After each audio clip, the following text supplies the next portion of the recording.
ada pengetahuan atau pengurusan keuangan yang bagus, ujar beliau. InsyaAllah banyak yang bakal kita bawakan selepas ini dalam bicara bersama dengan Tuan Erman Taib, perunding keuangan seketika nanti. Kita teruskan dengan Rabitah. Ini dia, Air Mata.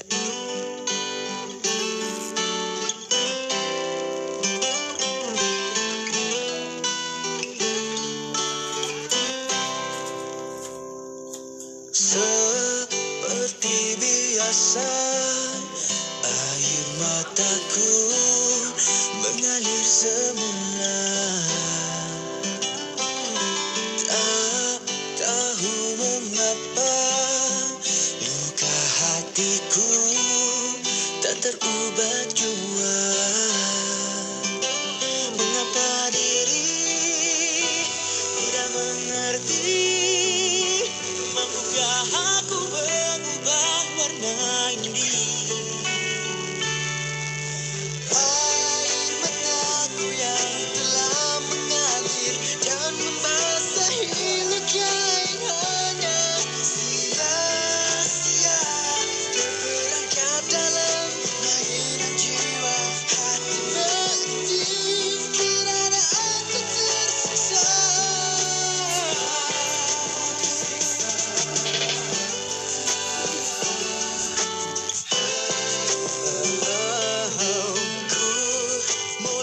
Tersedar betapa egoku jauhnya tersasar.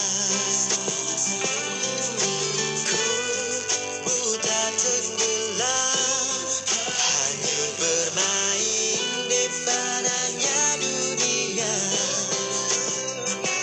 Hingga cintamu telah ku ragu, sedang di kau hakikatnya yang ku perlu. Air mataku yang telah mengalir dan membasahi luka yang hanya sia-sia terperangkap dalam mainan jiwa. Hati merintih kerana aku tersiksa. Izinkan aku menangis sekali lagi, hanya buatmu cinta tiada ganti. Kau setia beri walau ku menjauh. Maafkan aku kasih abadi.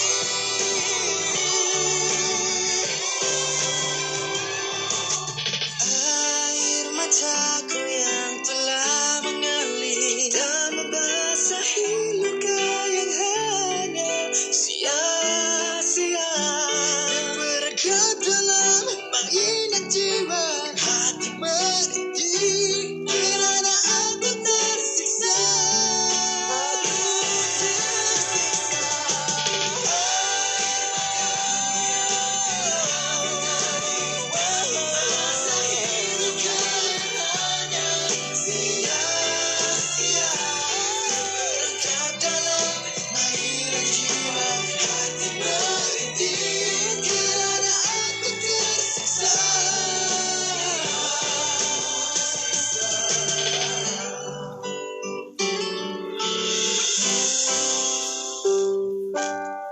Sering kita terlepas pandang ya.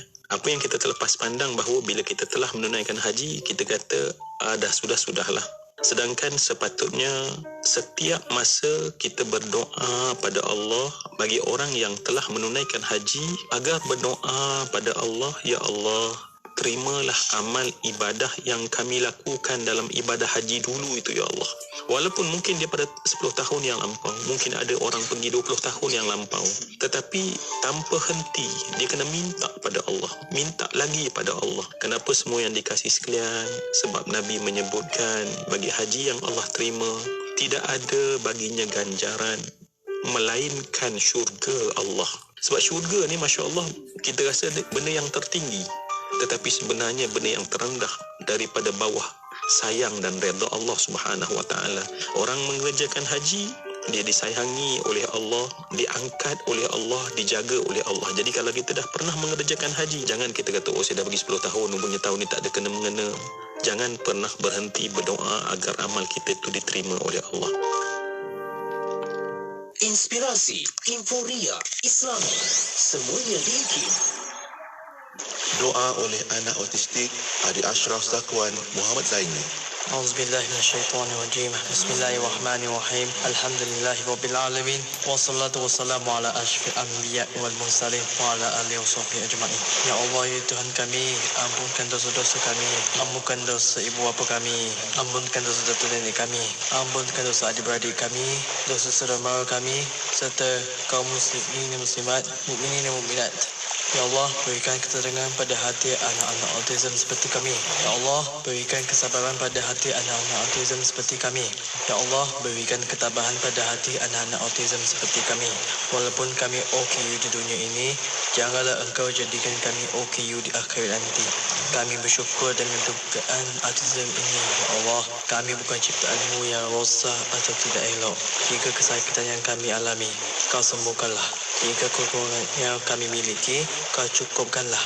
Ya Allah, Engkau berikan juga ketenangan, kesabaran dan ketabahan kepada ibu bapa yang bertanggungjawab menjaga kami, para guru yang berusaha mengajar kami, ahli keluarga yang belajar memahami kami, serta semua yang membantu kami di dunia ini. Kerana kami hidup mereka susah, kasihanilah mereka, Ya Allah. Gantikan kepenatan mereka dengan kebahagiaan di akhirat nanti.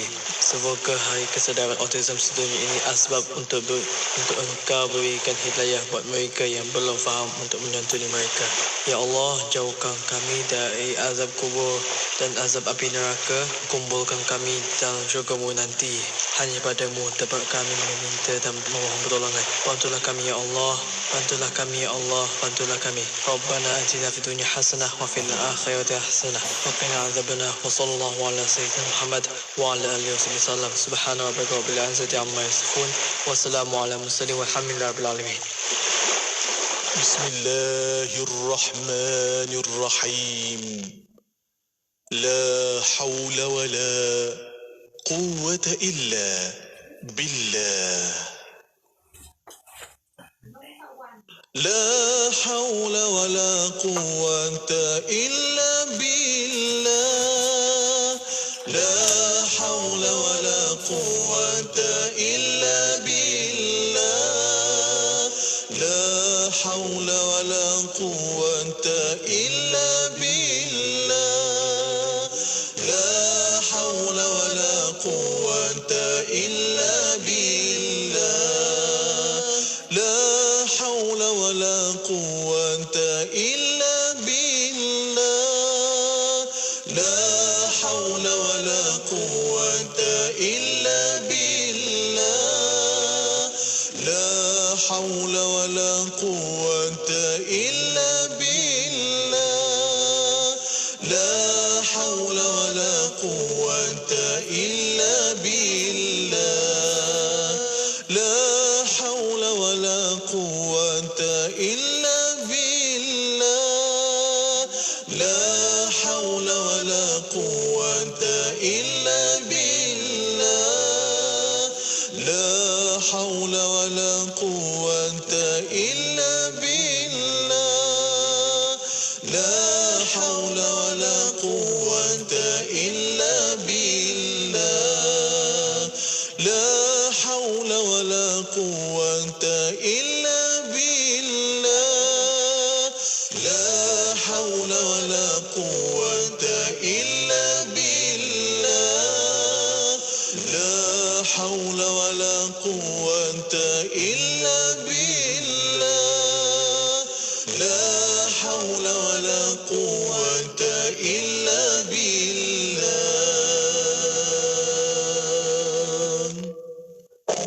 Miri 104.0 FM. Anda kini sedang mendengar Ekspresi IKIM bersama Haji Faiz Haji Osman.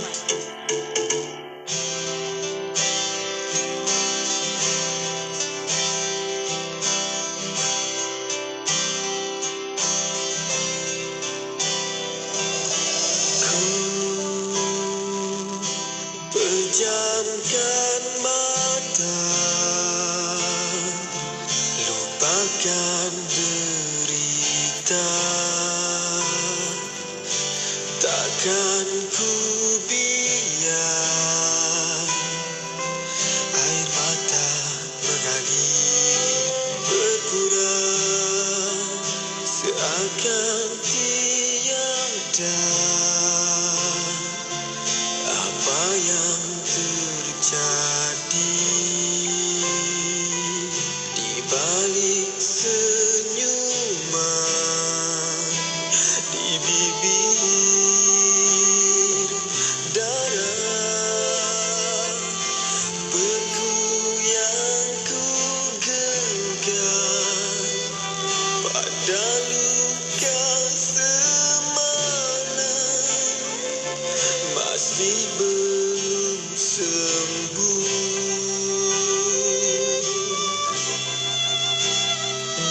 Jadi saksi jual bukti janji yang kau mungkin sebelum kau pergi jauh. Bertahan, ku bertahan dengan seluruh kudratku terus bertahan menantimu, menunggumu, setia mendapat cintamu yang ku rindu.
Dengan seluruh kudratku terus bertahan.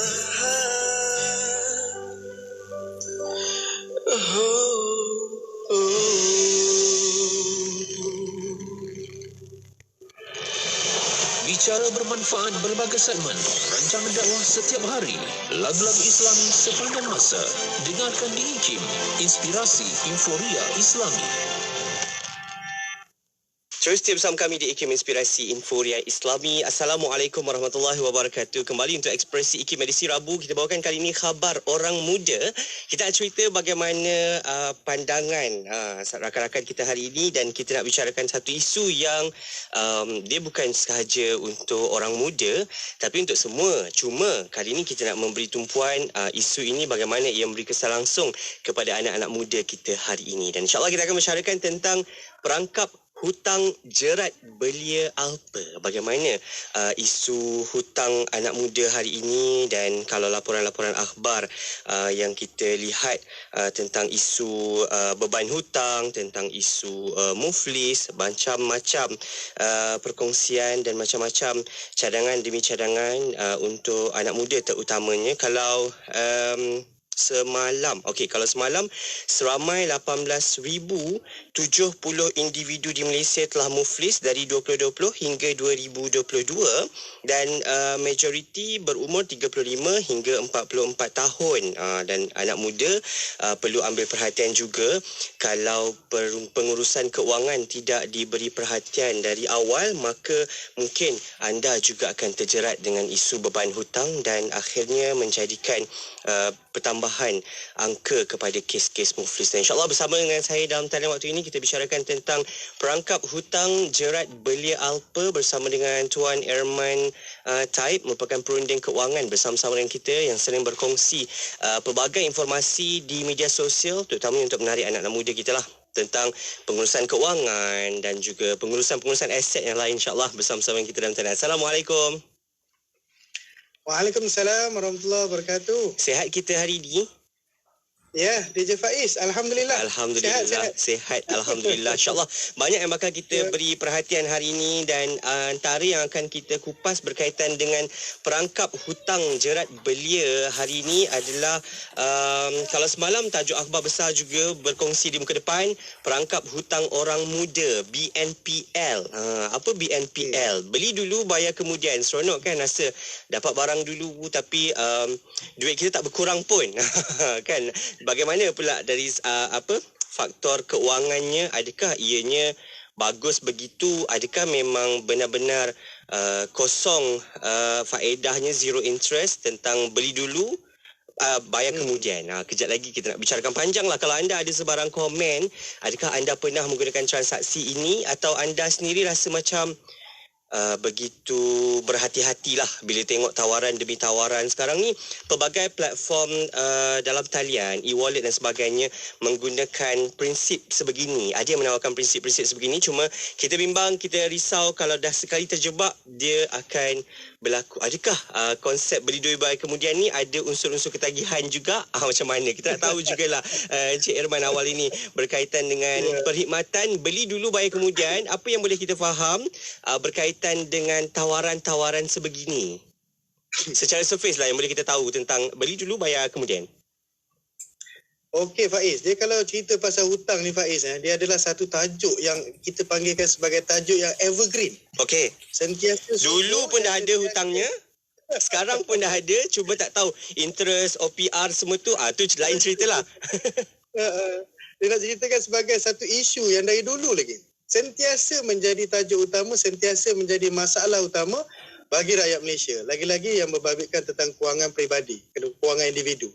So that's why kita lihat satu masalah. Lagi-lagi yang membimbangkan yang terkini ni Faiz, kita lihat kalau dari segi data muflis, data bankrupt yang terkini, banyak melibatkan anak-anak muda. Antara sebabnya kenapa yang boleh sampai ending result kewangannya jadi begitu, salah satunya kerana skim-skim mudah bayar begini. Okey. So kalau ikut surface ni kita lihatkan dia adalah satu yang satu facility. Kena faham dalam kewangan ni kita ada banyak facility kewangan. So at the end of the day kita kena fahamkan sebagai pemula bicara, facility ni maksudnya apa? Dia adalah satu alat. Dia macam ni Faiz, saya suka buat satu contoh begini. Kan ibaratkan satu pisau. Okey. Pisau kalau kita bagi dekat chef, cantik dia boleh buat. Dia boleh potong bawang, daging cantik, dia boleh hias, hasilnya pun cantik. Ramai orang boleh makan sedap dan sebagainya. Tapi kalau bagi kat budak yang tak ada ilmu, so apa akan berlaku? Dia tertoreh lah, dia salah main dan sampai peringkat dia boleh menyebabkan kecederaan yang serius. Sama juga dalam kewangan. Apa yang kita lihat yang berada dalam pasaran ni, semua ni adalah facility. Yang menyebabkan ada orang yang pandai menggunakan facility dan ada orang yang tak pandai menggunakan facility. Sebab tu hasilnya berbeza-beza. So berbalik kepada apa yang pemboleh ubah utama yang menyebabkan dua result yang berbeza ni, kerana ilmu. Okey. Kerana ilmu. Instrumen sama je. Benda yang digunakan sama je lah. Personal loan, pinjaman perumahan, pinjaman kenderaan. Tapi cara nak gunakan instrumen itu yang akhirnya menjadikan seseorang adakah terjerumus dalam beban hutang tinggi, akhirnya menjadikan mereka muflis. Dan okey, kalau kita sebut tentang beli dulu bayar kemudian, satu instrumen yang Baca seronok. Tak tahulah betul ke tak seronok ke tak. Dengar macam menarik. Tak payah bayar lagi. Guna je dulu. Okey. Cuma macam mana? Adakah betul-betul ia menarik perhatian terutamanya anak-anak muda hari ini bila dengar tu sebab ialah kita faham dengan freshie keluar dari universiti dengan tawaran gaji yang tidaklah tinggi. Tapi kehendak kita terlalu banyak bila tengok zaman pelajar. Kita rasa ni tak nak beli nantilah. Bila dah start kerja rasa nak beli ni. Lepas tu ni pun ada. Tapi pula sekarang bayarlah dulu. Pakai dulu. Nanti bayar kemudian bulan-bulan. Mungkin ada 6 bulan, 3 bulan. Saya pun tak pasti macam mana kaedah-kaedah pembayaran tu. Apa kelebihan ataupun ada kelebihan ke benda ni atau memang banyak risiko lah yang perlu kita elak, Cik Irman? Tadi saya tertarik yang Faiz cakap tadi, anak muda dapat gaji pertama. Dia first salary ni. First salary kan. Dia ibaratkan macam satu raksasa yang terlepas lah macam tu lah kan. Yang selama ni digari. Pasal apa? Dia tidak ada kemampuan sendiri. Duit tu dia tahu bukan duit dia. Because why? Buat pinjaman ataupun melalui mak ayah dan sebagainya. Namun, di hari dia baru dapat gaji tersebut kan, dia panggil sebagai gaji pertama dia. Hasil usaha dia sendiri. That's why dia katakan, ini keputusan aku. Kena reward ourselves. Apa-apa pun buat baik aku punya hal lah. Macam tu lah kan. Okay. Apa boleh komen, apa aku nak beli, apa aku nak pakai, nak belanja dan sebagainya. Okay. Which is true. Betul lah, semua orang dah usaha, dah buat gaji dan sebagainya kan. So this is where the things goes wrong. Maksudnya dah mula untuk buat kesilapan tersebut. Tapi to be fair Faiz, masalah kewangan ni, kita banyak berkait dengan perancangan kewangan. Okay. Maksudnya orang tu tidak pandai merancang. Malahan bukan katalah tak pandai, malahan tak ada ilmu pun. Tapi to be fair, sebenarnya dari segi sistem pendidikan kita pun tidak menyajikan apa-apa perancangan kewangan punya ilmu pun. Tak ada. Pasal tak baik kan? Katalah contohlah. Ini memang saya punya harapan dan cita-cita besar, impian saya lah. Kalau boleh lah di peringkat sistem pendidikan kita, contoh universiti kan, sebelum dia graduate tu, at least bagilah satu hari khusus pasal perancangan kewangan. Okay guys, lepas ni you all graduate, dapat gaji berapa masing-masing, first thing buat apa? Fokus kepada apa? Apa itu personal loan? Apa itu credit card? Apa itu hutang kereta, rumah dan sebagainya? Tak ada sampai sekarang tak ada Tak ada. Memori Faiz ni lah akademik. Pernah ke sebelum kita ada satu subjek ataupun at least satu modul lah cerita pasal perancangan kewangan? Saya kalau dulu waktu study keluar, dia kena belajar tentang macam mana nak masuk dalam organisasi je. Tak ada uruskan duit tak ada lah. Tak ada pun kan satu ilmu yang bercerita at least lah pasal interest ke, cerita pasal installment. Tidak. Semua ni tidak. So kita kena belajar sendiri. Belajar sendiri ni kadang-kadang damagesnya terlalu besar Faiz.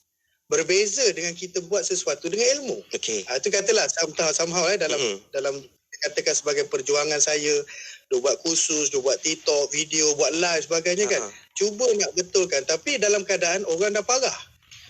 Faham tak kan? Orang dah parah baru kita betulkan. Kata kita orang kata apa, mencegahkan lebih baik. Prevention, betul. Ya, itu kita lihat sebagai hopefully lah. Itu sebagai pemula bicara nak kata kesian anak muda kan, tahu-tahu dah beli kereta yang dia rasakan macam layak, rupanya tak mampu. Sebab dia rasa layak sebab loan dia lulus. Ya. Tapi dia tak kira. Itu jadi macam okey lah kan. Biar kata okey lah kan. Maksudnya saya layak lah. Credit score saya okey. Tak ada masalah.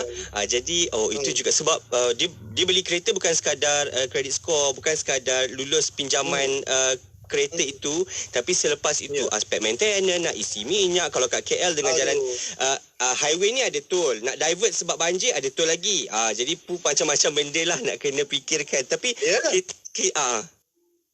masa beli tu Pak masa dapat kan dah lulus sebagainya, memang rasa macam okey lah aku layak pakai kan. Tiba-tiba bila bulan-bulan tu masa tu lah menyesal dan nak cuba betulkan, nak cuba patah balik kalau lah aku ambil kereta lebih kecil yang aku rasa mampu sepatutnya.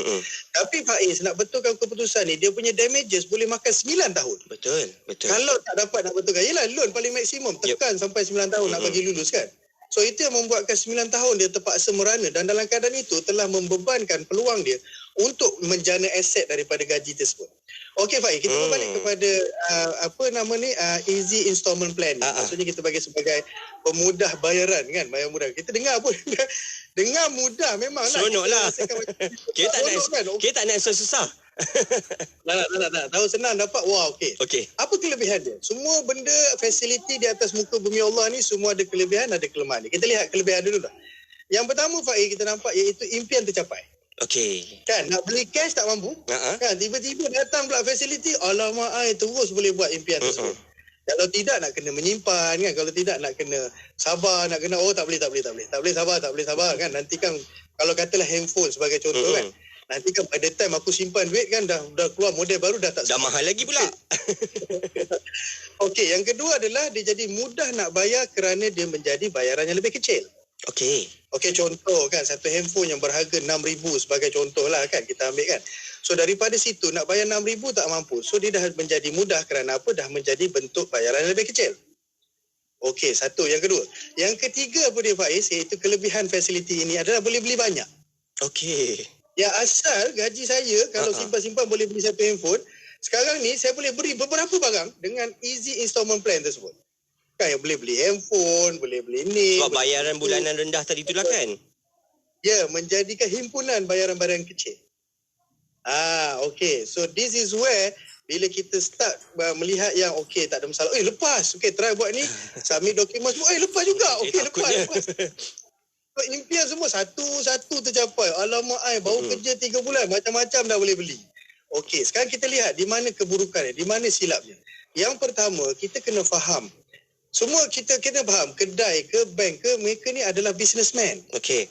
So, mereka berminda bisnes. So, dia mengambil kira time value of money. Maksudnya apa? Aku boleh jual dekat engkau, aku dapat 6,000 sekarang, tapi aku terpaksa sabar 3 tahun. So 6,000 sekarang takkan sama 6,000 dalam masa 3 tahun. Betul. That's where bank ataupun kedai tersebut, dia kena mark up the price yang asalnya 6,000 menjadikan harganya lebih mahal. Kerana apa? Terpaksa letak elemen interest, profit margin dalam barang tersebut. Itu satu. Menjadikan keburukannya apa? Menjadikan barang tersebut yang asalnya pada harga X tersebut, menjadikan dia jadi harga yang lebih mahal. Itu pertama. Yang kedua Faiz adalah perkara yang membimbangkan. Di mana setiap manusia yang ada kewangan ni, dia ada peluang untuk buat fasiliti yang boleh menjana aset dan kekayaan.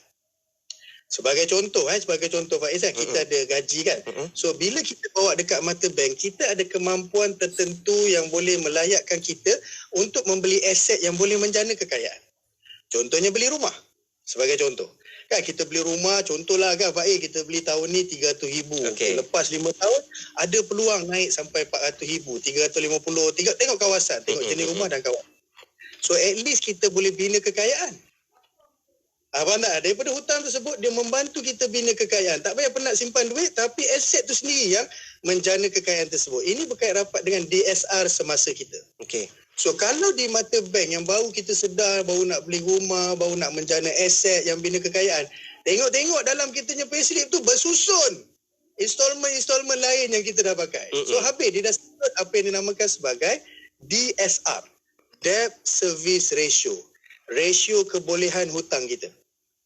Habis kan, kita tengok okey, asal kita boleh lepas beli rumah 300,000, tapi oleh kerana dalam DSR kita dah bersusun dah semua ni, yang bayaran-bayaran kecil ni menjadikan dia dah sedut, menjadikan asal boleh lepas 300,000 dah jadi 100,000 je rumah. Itu pun kalau lepas silap-silap dah pakai habis. Kan? Silap ada baki RM80. Ada hati lagi nak try buat beli rumah. Alamak. Okay. Dan yang ketiga Pak yang paling ngeri adalah jika kita tak bayar dengan cantik. Lagi-lagi installment tersebut, hutang tersebut dia membabitkan dengan bank. Contohnya menggunakan kredit card untuk beli barang kita tu kan. So bank pun buat yang kita panggil sebagai minimum payment tersebut. Orang ni pun ingat boleh bayar sikit-sikit rupanya. Dia buat bayar minimum payment. Ini akan buat menjadikan apa Faiz? Dia akan memburukkan image hutang kita. So bila bank baru yang kita nak buat hutang, contohnya kita baru sudah, alamak aku dah berapa tahun kerja ni kan, umur dah berapa, rumah sendiri tak ada lagi, asyik duk sewa je kan. Okay, the moment kita sedar tersebut, kita baru nak beli. So, bank yang baru kita nak buat loan, dia akan buat satu search yang dinamakan sebagai secret search. Dia akan semak, okey, macam mana dia ni dengan membayar hutang? Okey ke tak? Itu salah satu kriteria besar satu bank dalam nak meluluskan satu permohonan pinjaman. So, dia tengok, alamak Pak Ais, sekali tengok dalam dia punya secret tu, nombor 4, nombor 5, nombor 6, nombor 3. Ini nombor maksudnya apa? Iaitu, dia lambat bayar 4 bulan. Dia lambat bayar 5 bulan. Yang cantik Faiz, rekod kita kena semua kosong. Okey. Kalau semua kosong, kalau dulu, kalau sekolah kosong, tak berani kita balik rumah kan, tunjuk kat bapak kita. Tapi dalam kewangan itu bagus. Itu bagus. Okey. Itu bagus. Maksudnya dia bayar on time. Cantik. Cantik. Peng tengok, alamak walaupun dia ada 4 hutang semua kosong. Maksudnya apa? He's a good paymaster. Okay, sebaliknya kalau tengok macam nombor telefon pula Pak Is, 012334 macam tu pula kan. Ini bank yang baru tu jadi nervous lah Pak Is nak bagi hutang. Alamak dia ni hutang dengan orang lain pun tak cantik. Apatah lagi kalau kita lepaskan loan ni, sudah tentu kita pun jadi mangsa dia ni lah. He is not a good paymaster. So ini antara keburukan yang besar Pak Is kalau dibandingkan dengan sedikit kelebihan daripada fasiliti tersebut. Okey. Itu berkaitan dengan bayar dulu, beli kemudian memang nampak seronok lah nak pakai sebab tak apalah kita bayar nanti-nanti. Macam tadi ada kelebihan-kelebihan yang Cik Irman sebut tu, impian boleh capai sekejap lah. Tak payah tunggu 5 tahun nak beli satu barang yang harga tinggi, tapi boleh pakai dalam masa 5 minit. Dah boleh guna dah boleh, dah sampai dah. Cepatnya sampai. Sekarang pula beli hari ni dapat, beli pagi dapat petang. Bagusnya servis dia, beli hari ni dapat petang. Boleh pakai terus. InsyaAllah macam-macam lagi banyak yang kita perlu perhatikan. Jadi macam Cik Irman sebut, kalau dekat sekolah dapat markah kosong harus dah kena bantai kat rumah. Tapi ini sekarang dengan skor kredit kita pun nak kena tahu juga bagaimana, adakah sifar itu bagus ataupun bagaimana. Dan kalau lulus periksa kita rasa gembira, lulus loan adakah perlu rasa gembira ataupun perlu berfikir-fikir banyak benda. Jadi kembali selepas ini Cik Irman, kita nak rehat sekejap. Selepas ini kita nak tahu juga apa benda yang boleh kita pertimbangkan kalau kita nak gunakan juga perkhidmatan easy installment ini. Selepas ini beli dulu, bayar kemudian. Kejap lagi lah insyaAllah kita nak bawakan dalam rancangan ke khabar orang muda kita, perangkap hutang jerat belia Alpa. Kembali seketika nanti. Lembah Kelang 91.5 FM. Siti, kamu ni kejap solat, kejap tak. Jangan buat main-main, Siti. Sibuk, Mak. Masa terhad sikit. Manakah nak rehat untuk makan lagi? Nak cuci makeup sebelum solat lagi? Dah tahu masa tu terhad. Carilah sesuatu yang memudahkan. Kamu tengok Sisa tu. Sempat aja dia nak bersih dan tanggalkan makeup sebelum wuduk. Dia pakai Hot Set Kosmetik Nuraisa, Mak. Nuraisa Kosmetik mesra wuduk tu? Habis tu, kenapa kamu tak pakai Hot Set Kosmetik Nuraisa juga? Nuraisa kan kosmetik mesra wuduk. Ayo bersama-sama dalam infak pembinaan Masjid Kampung Sungai Pusu Gombak. Percayalah, sesungguhnya tidak akan berkurang harta dengan melakukan sedekah. Anda terus boleh berinfak melalui laman sesawang masjidsungaipusu.com atau ke akaun Bank Islam 1416-2011-000520. Jom infak. Bukan kata tak boleh rasa diri baik, tapi berhati-hatilah dengan tipu daya syaitan. Bila sebaik kita baca satu juzuk Al-Quran, tiba-tiba kita yang menerima amalan kita sendiri. Kita rasa kita solehah lepas tu. Kita rasa kita lebih baik daripada orang yang tak baca walaupun satu muka surat. Tiba-tiba lidah kita yang baru habis satu juzuk Al-Quran, kita pun bertanya kepada suami di sebelah, awak berapa muka surat hari ini baca Quran? Saya dah habis dah satu juzuk. Subhanallah, na'udzubillah min zalik. Rupanya satu juzuk yang dibaca itu bukan menambahkan iman dia, bukan menambahkan lidahnya menjadi akhlak yang mulia, tetapi dia mengeluarkan kata-kata yang ada unsur riak, ada unsur takabur. Dengan satu juzuk yang dia baca pada saat itu, manakala mungkin suami yang dipeli itu pula bertukar dapat pahala, sebab pahala sabar dipeli isteri yang baca satu juzuk Al-Quran dan dia tak baca walaupun satu muka surat. Berhati-hatilah kita. Sebab itu para ulama berpesan, kadang-kadang dengan satu istighfar perlu disusuli dengan istighfar yang lain. Kerana mungkin istighfar pertama dengan rasa ujub, kemudian istighfar kedua ujub lagi, susuli sehinggalah hilang penyakit-penyakit yang boleh merosakkan istighfar kita tu. Pelihara diri, didik hati, tarbiyah usah berhenti. Terus dengarkan IKIM menerusi perkongsian tarbiyah setiap hari Jumaat pada pukul 10 pagi, tentunya hanya di IKIM Inspirasi Inforia Islami. Dengarkan seleksi lagu-lagu nasyid hanya di IKIM Inspirasi Inforia Islami. Terima kasih anda yang terus setia bersama kami. Dengarkan di IKIM Inspirasi Inforia Islami. Radio IKIM waktu ini bersiaran dalam khabar orang muda. Tajuk perangkap hutang jerat belia Alpa. Seronok kita dengarkan berkaitan dengan isu-isu keuangan hari ini bersama dengan Tuan Erman Taib, merupakan perunding keuangan. Berkongsi banyak bicara dengan kita kali ini tentang macam mana perlu kita fikirkan sebelum kita mulakan satu peringkat yang kita namakan ini adalah komitmen keuangan kita. Ada hutang Kalau belajar dulu, kalau alhamdulillah sekarang dah diumumkan pula oleh kerajaan, kalau yang ambil PTPTN dah dapat bagus cemerlang, dah dikira sebagai beasiswa, tak perlu lagi anda membayar dan sebagainya. Tapi kalau anda masih lagi perlu membayar hutang-hutang pinjaman pendidikan ini, jadi itu pun nak kena pertimbangkan. Ada setengah orang rasa macam tak apalah, gaji masih rendah, tak perlu lagi bayar hutang pendidikan, nanti dulu tunggu 5 tahun baru kita start bayar dan sebagainya, dan macam-macam lagi. Lepas tu baru nak fikir hutang-hutang lain yang perlu kita buat. Jadi macam mana perkara yang perlu kita ambil perhatian kalau kita memang rasa nak jugalah dengan isi installment ini. Dia macam tak tahulah faktor penarik itu terlalu kuat berbanding dengan faktor-faktor menolak. Jadi macam mana Cik Tuan Irman, apa yang perlu dipertimbangkan sebenarnya ni? Terutamanya anak muda lah yang baru je selesai graduasi, baru sebulan kerja, tapi rasa macam nak jugalah ni. Macam mana? Saya tertarik tadi, saya duk ketawa seorang tu, Faiz sebut tu, dia memang tak boleh tahan sangat Faiz kan. Yelah, maksudnya duk tengok dah kan. Katalah contoh, dia pergi satu shopping kompleks tu kan. Dah 4 hari ulang dah. Kan. Tu lepas sehari pergi buat lalu, buat parking, buat pergi minum. Aduh. Buatlah sajalah. Dia sampai masuk dalam tidur lah Faiz. Rasa bersalah tak beli. Dia datang buat. Sebab orang cakap macam ni, baik menyesal beli, jangan menyesal tak beli. Betul ke? Itu semua pepatah-pepatah berbahaya dalam kewangan. Takutnya. Dia Faiz, kita berbalik pada asas ni lah. Di mana kesilapan selalu berlaku. Okey. Tak kira dalam kewangan pun, maksudnya dalam kehidupan kita. Cuba kaji balik kita punya sejarah kan. Dalam memori perjalanan kehidupan kita, kesilapan-kesilapan, keputusan, banyak silap berlaku kerana bila dalam waktu itu, ketika itu, kadar emosinya terlalu tinggi. Manusia ni dia buat keputusan atas 2 dasar yang dinamakan sebagai IQ dan juga EQ. Okey. Kenapa kita buat keputusan yang bijak? Kerana waktu tu IQ kita punya percentage melangkaui EQ kita. Banyak rasional yang kita masukkan. Kan apa-apalah, saya tidak bercerita pasal kewangan. Apa-apa pula kan. Pasal kita dengan mak ayah kita pun semua. Kadang-kadang contoh, emosi kita nak marah ayah kita contoh. Tapi IQ kita datang, jangan kau anak, hormat, adab, dia banyak jasa banyak kan. Kenapa kita berjaya jinakkan EQ kita yang tengah menggelora tersebut? Kerana IQ kita ketika itu, waktu itu, pada masa itu, semua kita dalam keadaan yang cantik. Kita kontrol benda tersebut. Okey.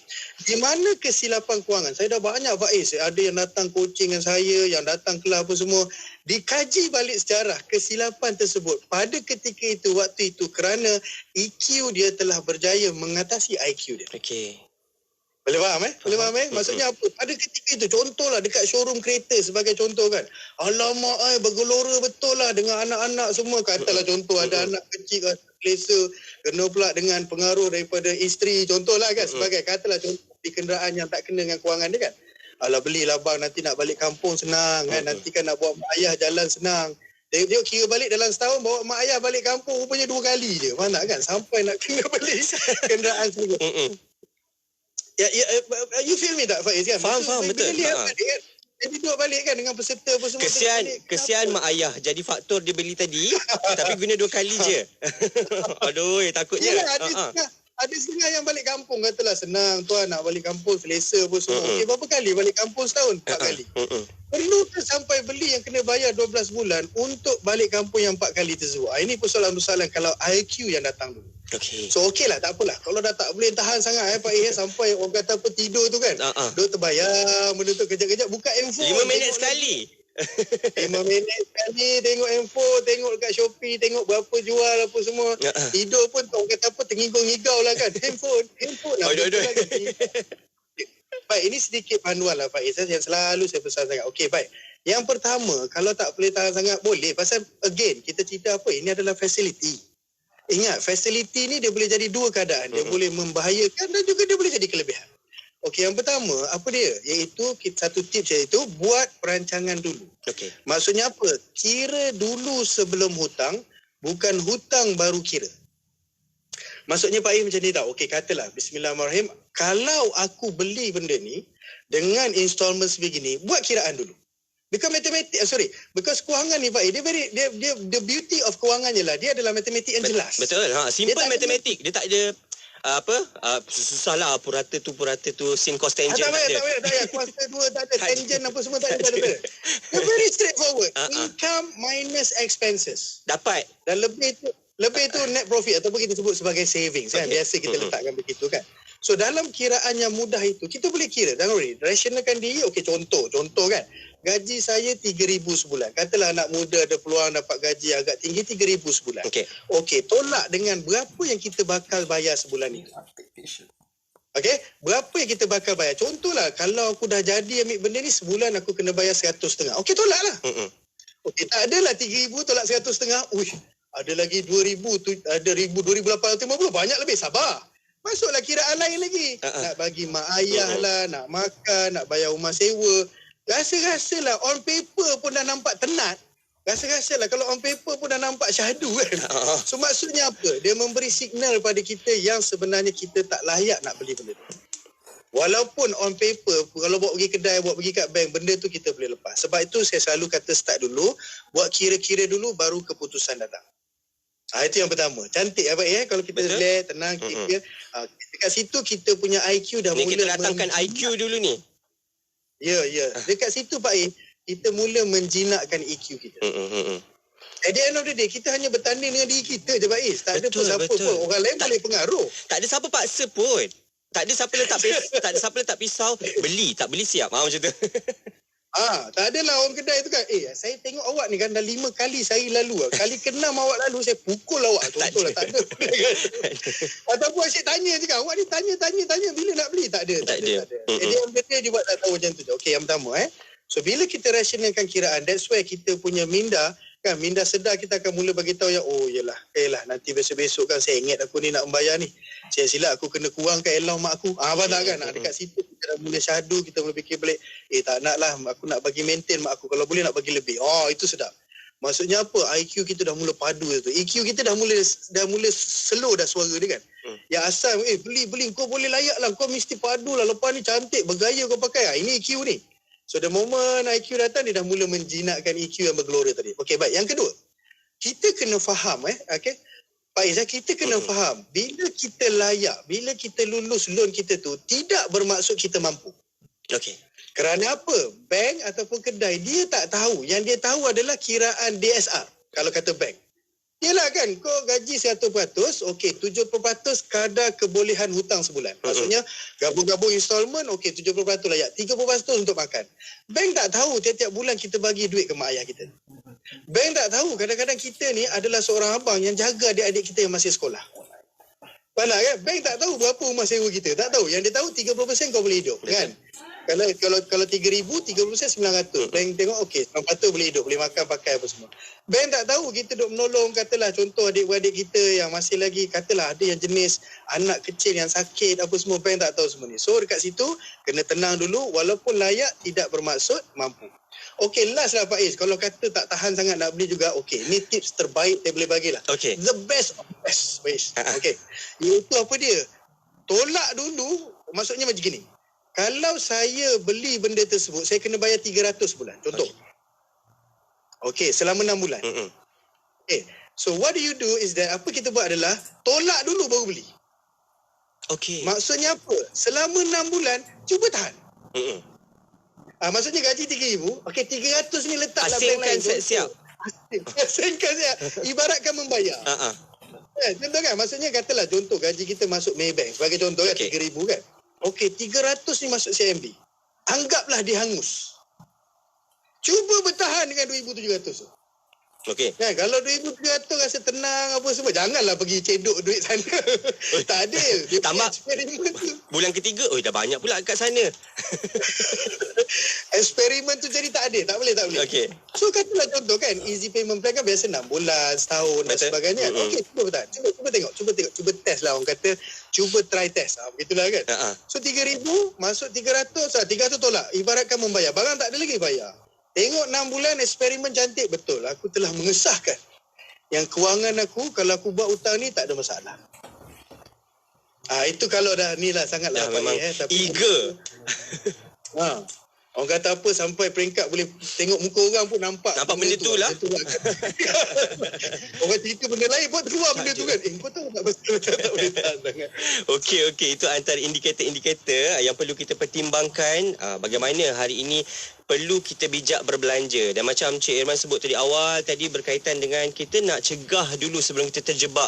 Kita bimbang kalau dah anak-anak muda ni terjebak di awal usia mereka dengan hutang-hutang yang tak perlu mereka buat, yang mereka tak patut buat di awal usia mereka, yang akhirnya menjejaskan, kita bimbang menjejaskan satu kewangan lah, memang akan terjejas kewangan secara langsung. Bila kewangan terjejas, kualiti hidup kita akan stres, kita akan rasa cepat nak marah, bukan sebab orang lain pun. Macam Cik Irman cakap tadi, ia bertarung dengan diri kita sendiri, maka kitalah yang menyebabkan akhirnya kualiti hidup kita juga terjejas, ekoran perbelanjaan kita yang tidak terkawal. Dan di hujung sedikitlah bicara kita sebelum kita berakhir, Tuan Irman, berkaitan dengan bicara hari ini, perangkap hutang jerat belia alpa ini dalam macam-macam perkara yang perlu kita lihat hari ini. Orang cakap tentang beban kos sara hidup yang semakin hari semakin meningkat kan, interest juga yang kabarnya akan berlaku lagi peningkatan. Adakah ianya perlu diberi perhatian sewajarnya, dan apalah sebenarnya nasihat terbaiklah Tuan Herman boleh berikan kepada anak muda hari ini?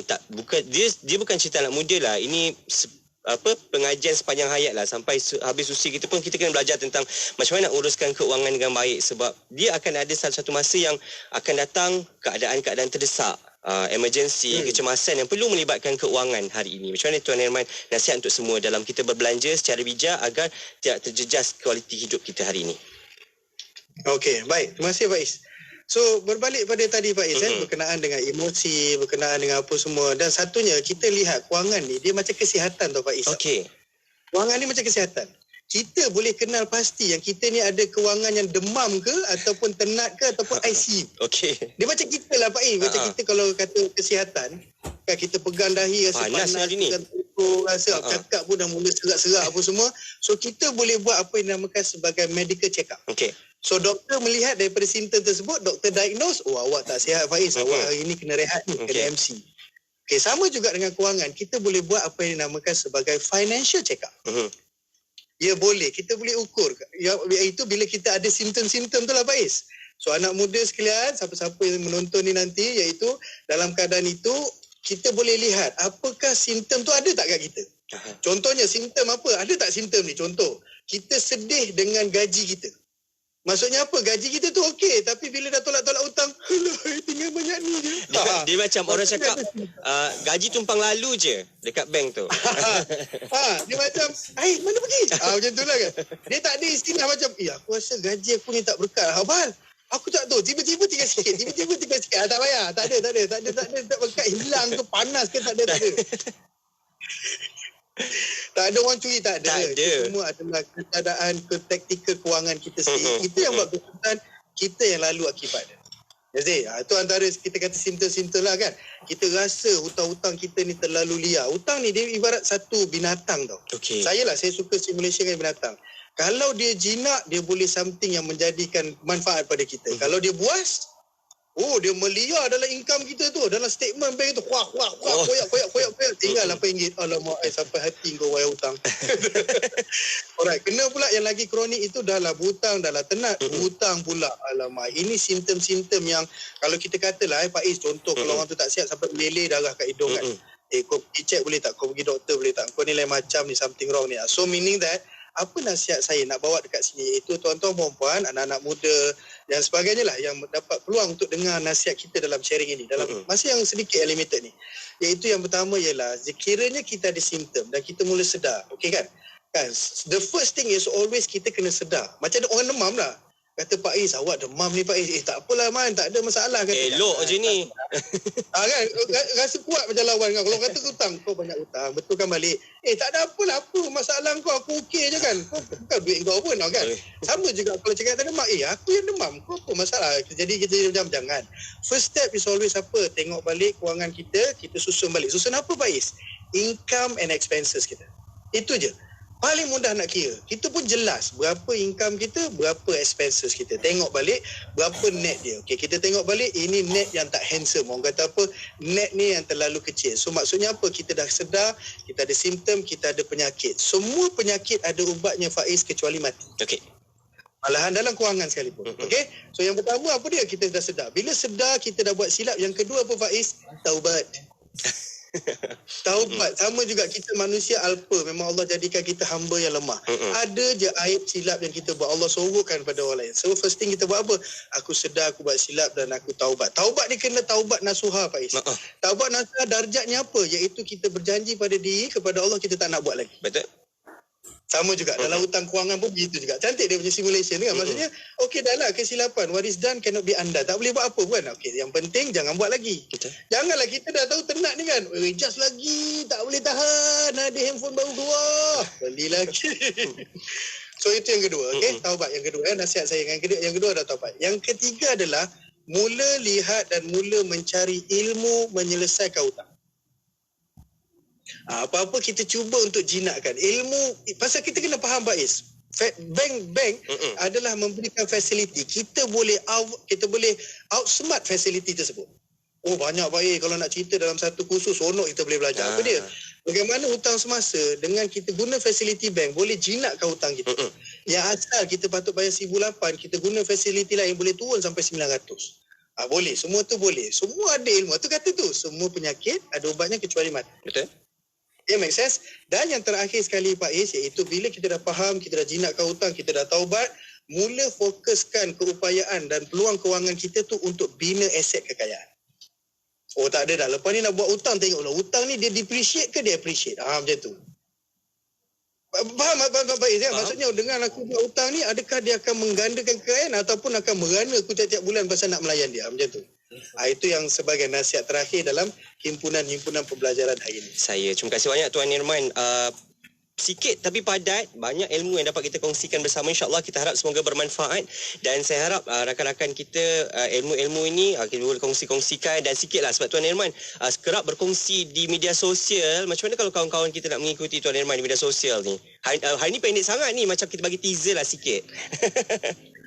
Boleh, tak ada masalah. Saya ada usaha sikit lah dalam masa keluangan yang saya ada tu.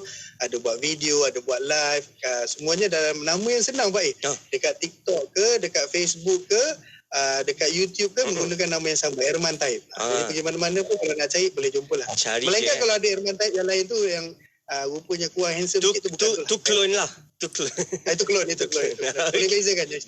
InsyaAllah. Apa pun, terima kasih banyak Tuan Irman untuk waktu bersama-sama dengan kita. Banyak manfaat yang kita dapatkan. InsyaAllah semoga diberkati urusan Tuan Irman dalam apa pun yang Tuan Irman buat. InsyaAllah semoga terus mendidik masyarakat tentang kepentingan keuangan ini, bagaimana kita merancang dengan baik InsyaAllah agar tenang jiwa kita, selesa kehidupan kita InsyaAllah. Tuan Irman, ada masa kita jumpa lagi InsyaAllah. Assalamualaikum. Ya, InsyaAllah. Sama-sama. Waalaikumsalam warahmatullahi. Anda teruskan setia bersama kami pastinya di IKIM Inspirasi Inforia Islami. Nak dengar rancangan santapan jiwa untuk kehidupan? Semuanya ada di IKIM Inspirasi Inforia Islami.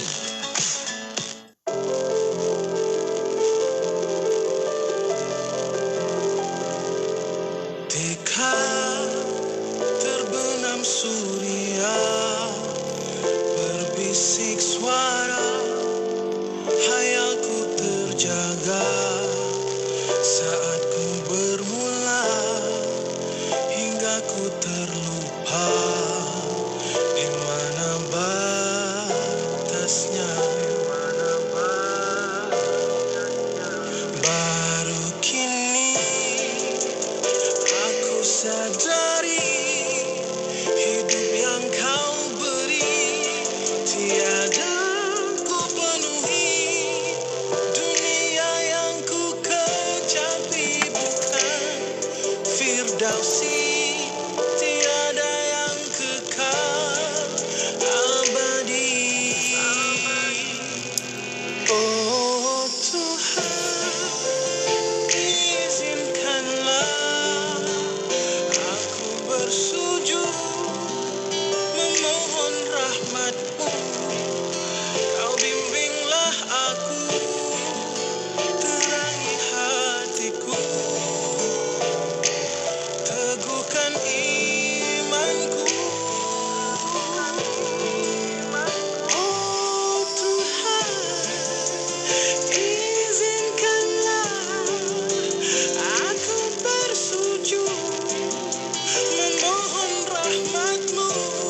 Pandemik ini boleh membawa kepada isu kesihatan mental yang serius sekiranya tidak ditangani dengan baik.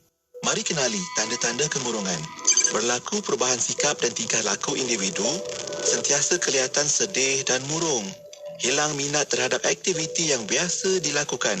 Mengalami gangguan tidur dan selera makan, sukar untuk menumpukan perhatian, mengasingkan diri daripada keluarga dan rakan-rakan, bertindak agresif dan kasar terhadap diri sendiri dan orang sekeliling, serta pernah menyatakan perasaan hilang harapan atau bosan untuk hidup. Sekiranya terdapat gejala-gejala ini, individu dinasihatkan mendapatkan nasihat perubatan profesional dalam kadar yang segera bagi mengelakkan keadaan yang lebih buruk. Kita tangani bersama ya.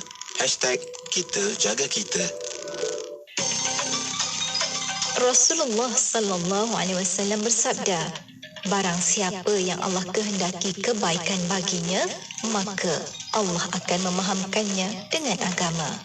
Hadis riwayat Al-Bukhari dan Muslim. Ikuti kupasan kitab karangan Al-Imam Al-Allamah Ahmad bin Hussein bin Ruslan Asy-Syafi'i sebagai ringkas fiqh Syafi'i daripada Matan Zubat oleh Imam Ibnu Al-Barizi yang sangat bermanfaat. Diselangi sesi soal jawab fiqh bersama Al-Fadhil Ustaz Ahmad Lutfi Muharram pada setiap hari Khamis pada pukul 10 pagi hanya di Aspirasi 101 IKIM, Inspirasi Inforia Islami.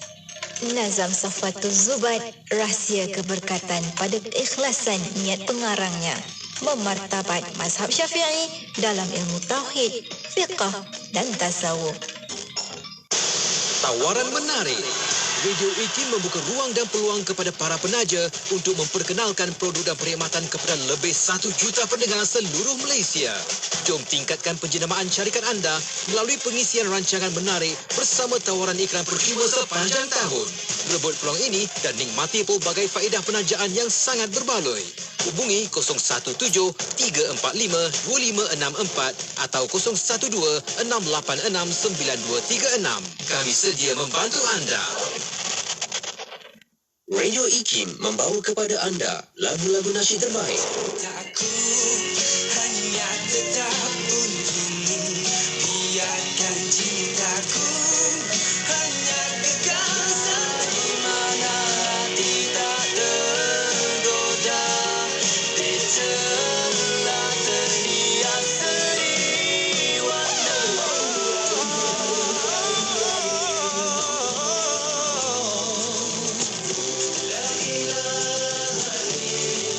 Memberi anda lagu-lagu nasyid yang mengusik jiwa. IKIM, Inspirasi Inforia Islami.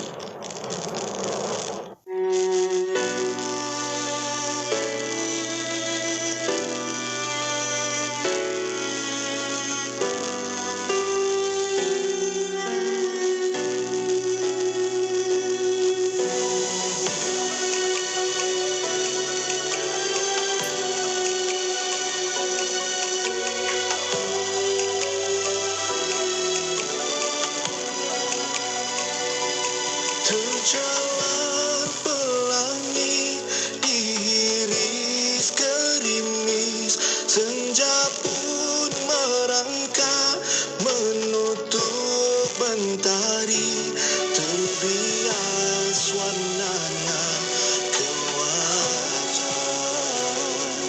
Lagu kedamaian tiada kedengaran, disirami darah, kemelut melanda, tiada kesudahan, kemusnahan, bermaharaja lela yang lemah, menjadi bangsa.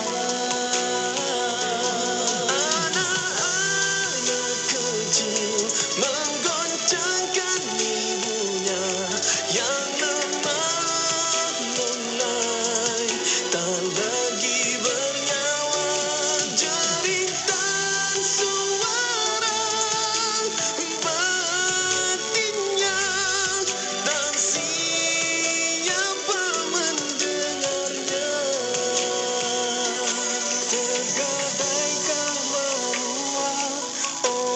janji-janji terbayarkah dengan nyawa dan darah? Soalan yang tiada jawaban. Kemanusiaan telah lama hilang, kini yang tinggal hanya ketakutan. Musnah kasih sayang dan persaudaraan, tandus akhlak dan keimanan menyemai persengketaan. Anak kecil menggoncangkan ibunya yang lemah lunglai, tak lagi bernyawa, jeritan suara batinnya, dan siapa mendengarnya.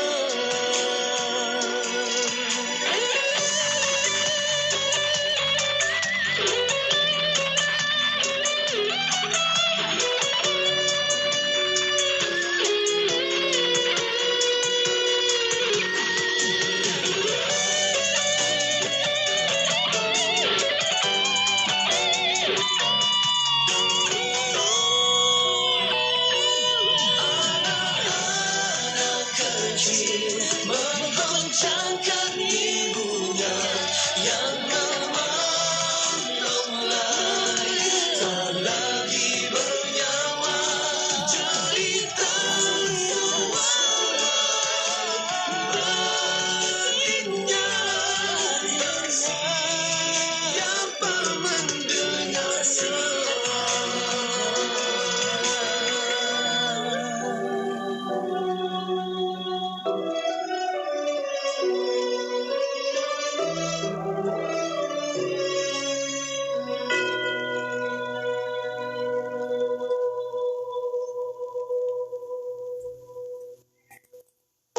Berdasarkan kajian, kes kanak-kanak hilang berlaku ketika kanak-kanak di luar pengawasan ibu bapa. Ada kanak-kanak yang diculik ketika dalam perjalanan ke sekolah, balik dari sekolah, malah dalam perjalanan ke kedai atau pasar malam bersendirian. Statistik dikeluarkan oleh Polis Diraja Malaysia pula menyatakan purata usia kanak-kanak yang hilang ialah di bawah 10 tahun. Ramai tidak mengambil berat dengan membenarkan anak-anak mereka bermain di luar kawasan rumah tanpa pengawasan yang ketat. Jangan sesekali memandang rendah dengan kemampuan si penjahat. Dalam sekelip mata sahaja, mereka mampu melarikan anak anda tanpa anda sedari. Seeloknya elakkan membawa anak-anak anda ketika membeli belah di pasar raya yang sibuk. Jika perlu membawa mereka, pastikan anda mengawasi mereka dengan betul. Nasihati anak kecil agar tidak mudah percaya kepada orang asing atau tidak dikenali. Jenayah atau kemalangan bukanlah sesuatu yang boleh dijangka. Jagalah mereka sebaiknya kerana anak harta paling berharga buat kita semua.